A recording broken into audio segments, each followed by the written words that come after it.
My name is Juan Carlos Peña, and in today's video I'm going to be removing an alternator out of a 2008 Hyundai Veracruz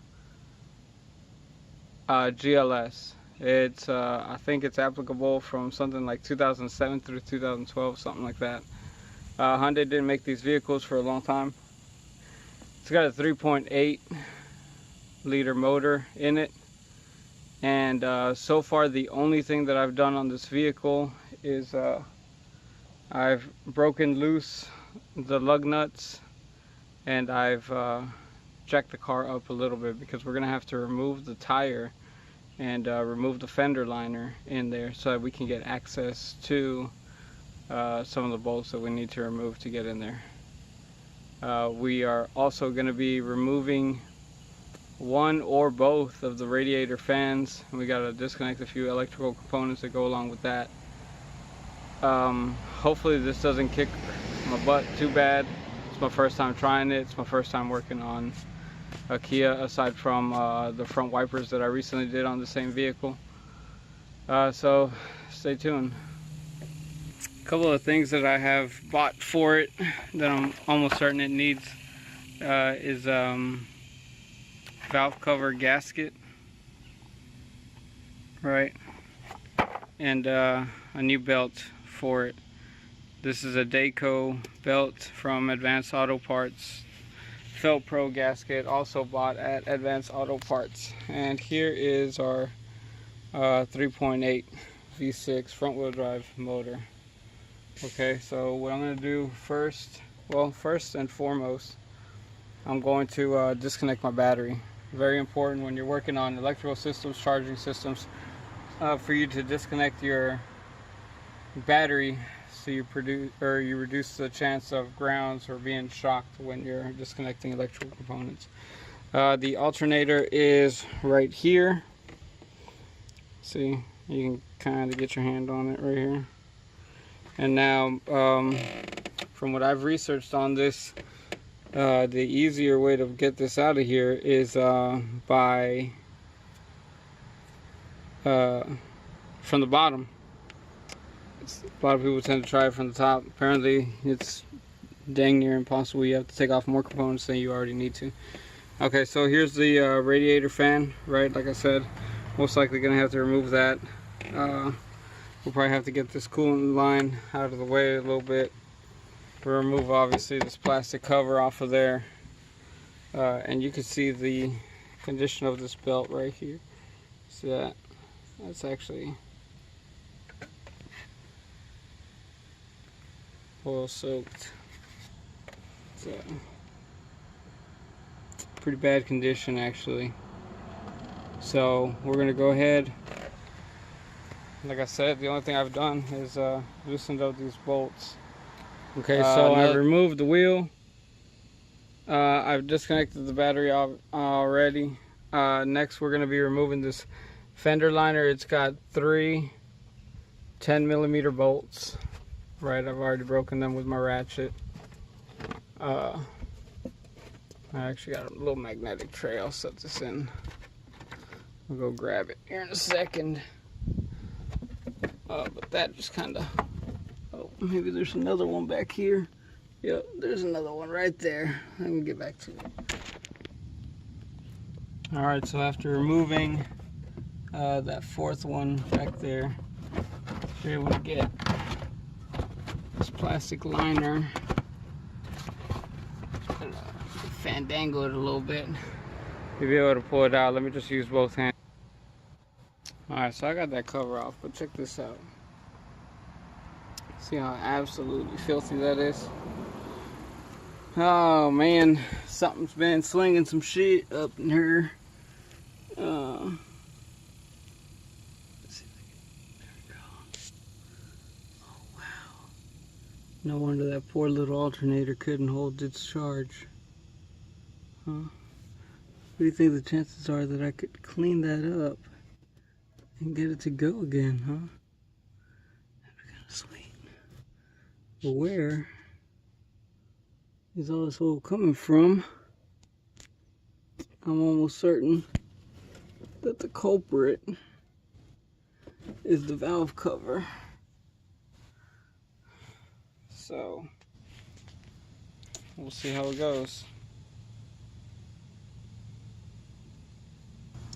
See where the belts are being routed. Okay, so I'm going to take it from I guess the crankshaft pulley here. Okay, and I'll work my way clockwise. So it goes on the outside of the crank pulley, goes around the automatic belt tensioner, and then it comes back around what looks like the power steering pump. Let's see. Yeah, that's power steering pump, all right. Okay. Then it looks like it goes to the top. It's fine. Right underneath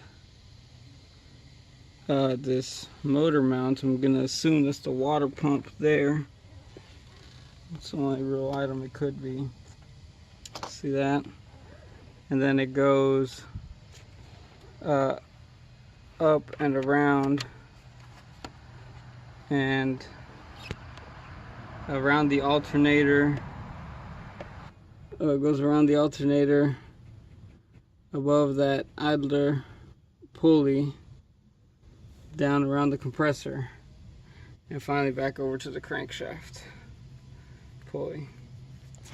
Alright, so next what I'm about to do is I'm about to take my ratchet and I'm going to put it on the detensioning bolt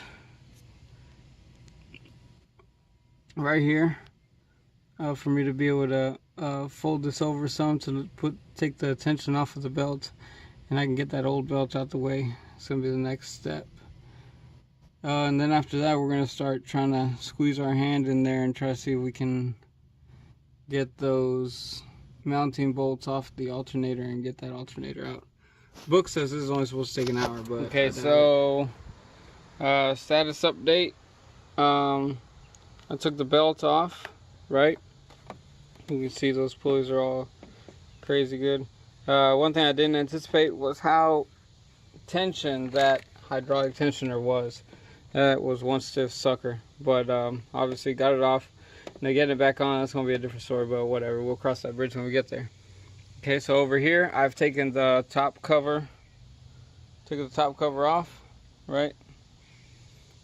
I got my little light here. You can see there's a couple of electrical connectors, like right here, right off the bat. And then I could see a couple of mounting bolts that are probably gonna be a little bit tricky, but you know, whatever. We're gonna get that out of the way. We're probably gonna take we're probably gonna end up taking this bracket and stuff out of the way. Take these two bolts off, disconnect this connector here, these two bolts, take them off, get this out of the way before I get this whole filled tube out of the way, so that we can get access to that top bolt right here. That's all we want, is this darn bolt right here, that guy. So let's get to it. Okay, so I've got I just put my 14mm ratchet on that, and I got that bolt broken loose. The only thing is that I only see those two mounting bolts. I don't know if that's really the only thing that's keeping that on here, but I'm about to find out. So we're rounding. Trying to give you a little taste of that. See, so basically I gotta have my closing wrench on it. Basically just move ever so slightly, just a little tick. This is how much room I've got in here. I'm a pretty small-handed or small person, and this is how much clearance I got. So yeah, fan removal, highly encouraged. I'm just being stubborn, wanting to see how far I could get with it. Alright, so quick status update. I was able to get that bolt off the back. That was a 13 millimeter, and that's for the battery strap to come off of there. I was also able to take off this top mounting bolt. Yeah, that was a 14 mil. You know, this thing is freaking soaked and needs to be cleaned. But yeah, so I'm gonna try to hold on to these, keep them together.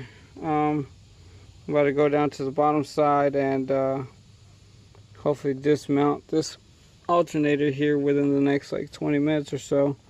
So stay tuned. So we have disconnected our two mounting bolts and the battery positive cable off of the back side of the alternator.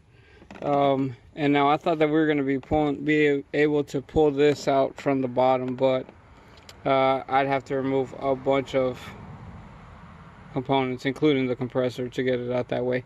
So instead, we're gonna mess with this stuff here. Yay! So it's got two bolts on the top of this. I'm gonna unclip these connectors here. I'm gonna get this hard line out of here. It's got a rubber line just on the other side of it. Should be able to just kind of pop it out the way.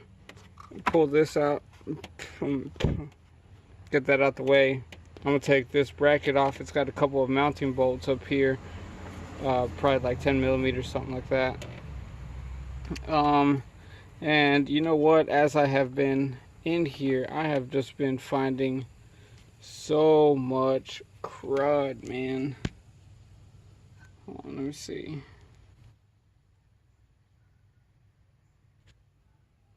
So much crud built up right here, and this is from the valve cover. Gasket blown out, soaking that alternator, getting everything filthy right here. So I'm at a point where I obviously already have the valve cover gasket. So the only thing is that this is our family vehicle and we super need it. So I have full-time work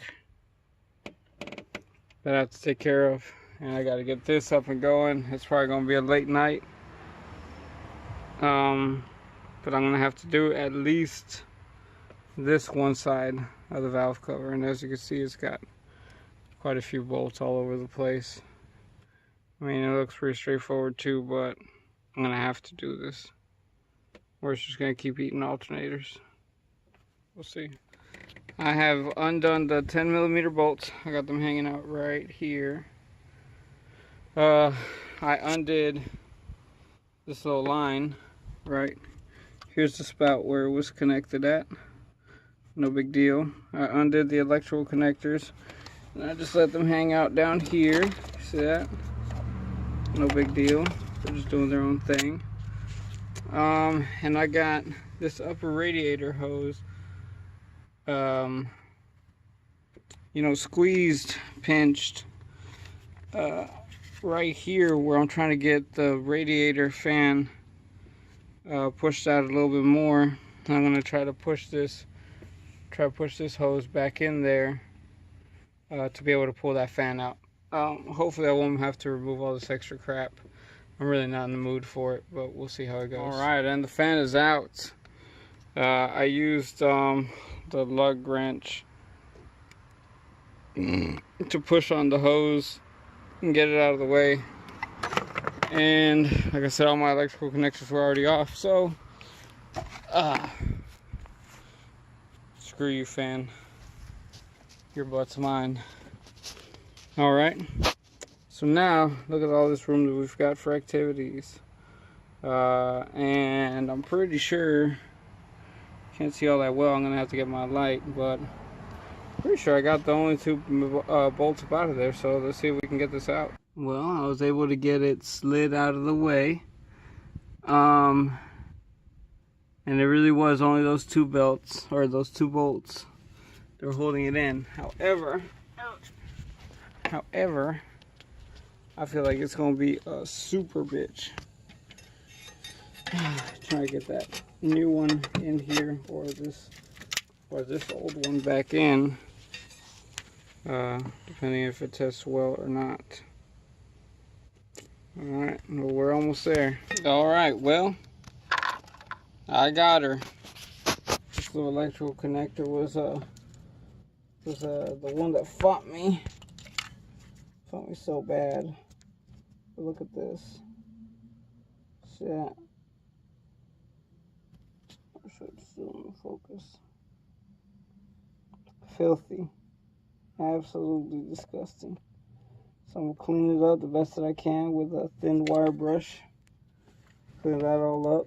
Get that out of there. Look at the inside of this plug. That sucker's wet. You see it? Shoot, I wish I could focus right. This shit's wet, dude. It's a bad day in there.